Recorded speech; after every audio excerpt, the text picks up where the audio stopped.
رجب اور 4 شعبان آپ 4 مصروں میں سن لیجئے، سنے ہوئے بھی ہوں گے آپ کے، بطور مبارکباد، بطور تہنیت۔ عین اللہ کی آنکھوں پہ ہوں واری آنکھیں، ہائے ہائے کیا بات ہے، واہ واہ۔ عین اللہ کی آنکھوں پہ ہوں واری آنکھیں، ماں سے پہلے میرے مولا نے نبی کو دیکھا۔ عین اللہ کی آنکھوں پہ ہوں واری آنکھیں، ماں سے پہلے میرے مولا نے نبی کو دیکھا۔ 4 شعبان کو عباس نے سب سے پہلے ہائے ہائے آنکھیں کھولی تو حسین ابن علی۔ مولا۔ ایک بات تو یاد رکھیے کہ اہل بیت ہم سے اتنی محبت کرتے ہیں، اس میں کوئی شک و تردید نہیں ہونی چاہیے، کیونکہ محبت نہ ہوتی تو دیار کفر میں بھی اپنی محفلوں میں نہ بلاتے، محبت نہ ہوتی تو اتنا شعور نہ دیتے کہ ان مجلسوں میں۔ ابھی میں لندن میں تھا، ایک مومن نے اپنا واقعہ سنایا۔ ایسے تو تاریخ کے بہت سارے پرانے واقعات ہیں، لیکن جو ابھی ریسنٹلی ہم جن سے ملتے ہیں، جن سے سنتے ہیں، کئی واقعات ہیں۔ امام رضا کے، حضرت غازی عباس کا واقعہ سنا، حی و حاضر ہیں، زندہ ہیں، اسٹین مور کی سائٹ پہ رہتے ہیں۔ کہنے کہ مولانا ایک دن اسی طرح گھر میں کام کرتے کرتے میں جھکا، اور جیسے جھکا تو میری کمر میں چک پڑ گئی، بالکل مجھ سے اٹھا نہ جائے۔ ڈاکٹر کے پاس گئے تو ایک ہڈی ہوتی ہے L4 L5، انہوں نے کہا کہ وہ بیچ میں خشک ہو گئی ہے، فاصلہ آ گیا، لہٰذا ابھی آپ کی کمر کبھی سیدھی نہیں ہو سکتی، ہم کچھ آپریشنز کریں گے۔ کہتے مولانا 2.5 سے 3 سال تک میری کمر ایسے جھکی رہی، میں کھڑا نہیں ہو سکتا تھا، اور کبھی کبھی مجھے کئی گھنٹوں سوچنا پڑتا تھا کہ بستر پہ میں کروٹ کیسے لوں، اور وہ درد اتنا شدید ہوتا تھا کہ میری چیخیں ہمسایوں کو سنائی دیتی تھی، ہمسایہ ایمبولنس کو فون کرتے تھے اور گھر پہ ایمبولنس آتی تھی۔ یعنی ایک ایسا درد، ایک ایسی تکلیف سے میں دوچار تھا کہ بتا نہیں سکتا، اور ڈاکٹرز نے کہا اگر آپریشن کریں گے تو چانسز ہیں 40%، یا کمپلیٹلی آپ پیرالائز ہو جاؤ گے یا شاید آپ ٹھیک ہو جاؤ۔ کہتا ہے وہ فارم بھی میں نے سائن کیا۔ اب 2.5 سال ایک بندہ سوچیں رکوع کی حالت میں ہو، 2.5 سال کمل سوکھ جاتی ہے وہیں پہ انسان کی، چلا نہ جائے، سویا نہ جائے، کروٹ بدلی نہ جائے، کھانا کیسے کھائے، واش روم کی تکلیف ہے، وہ ساری تکلیف اپنی جگہ۔ کہ ایسے ہی کسی نے کہا کہ اب آپریشن سے پہلے ایک زیارت کربلا ہوا، میں نے کہا چلا جاؤں کیونکہ پتہ نہیں اس کے بعد میں زندہ بھی رہوں کہ نہیں رہوں۔ اب کہہ رہا اس نیت سے نہیں گیا کہ شفا لینے جاؤں، اس نیت سے گیا کہ اہل بیت کا آخری دیدار کر لوں، اور اگر مر گیا تو قبر میں اللہ ان کی مجھے شفاعت عطا کرے۔ کہتا ہے اس طرح غازی عباس کے حرم میں گیا، ڈیلی جاتا تھا، رات کو دعائیں کرتا تھا، اسی طرح جھک کے جس طرح آدمی جاتا ہے رکوع کی حالت میں، ڈیلی جاؤں اور ڈیلی آؤں۔ کہتا ہے ایک دن رات کا وقت تھا، حرم میں بالکل رش نہیں تھا، میں حضرت عباس کی جو زری ہے اس کو بوسہ دے رہا تھا اور اپنے آخرت کے لیے دعائیں کر رہا تھا۔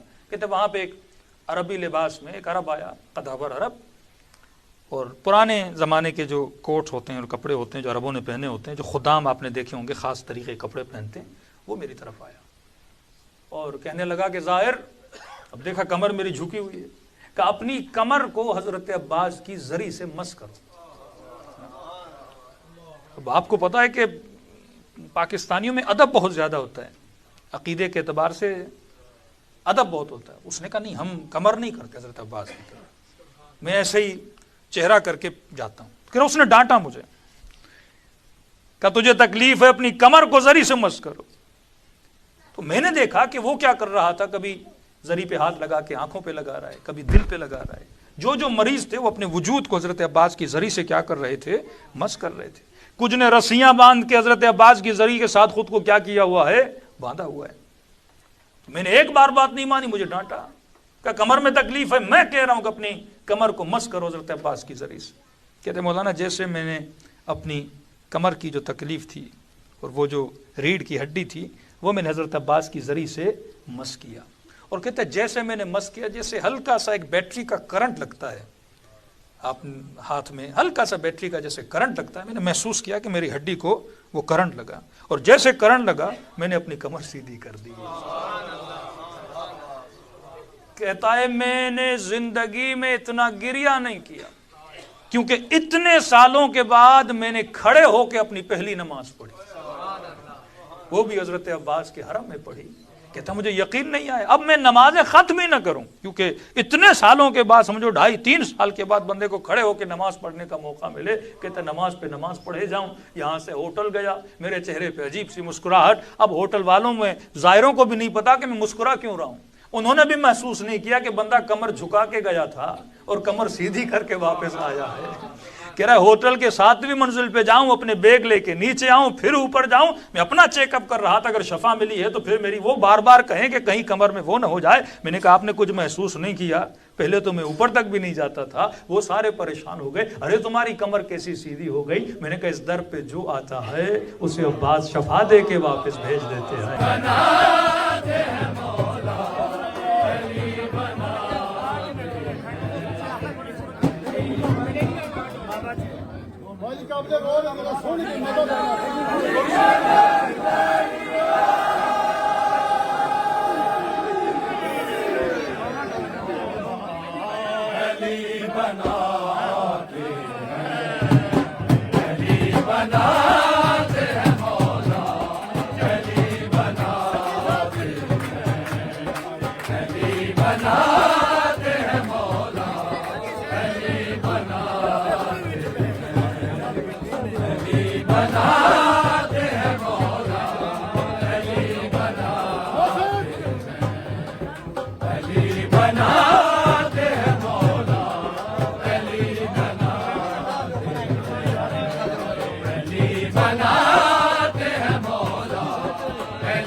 جو بھی کے علاوہ علی بنا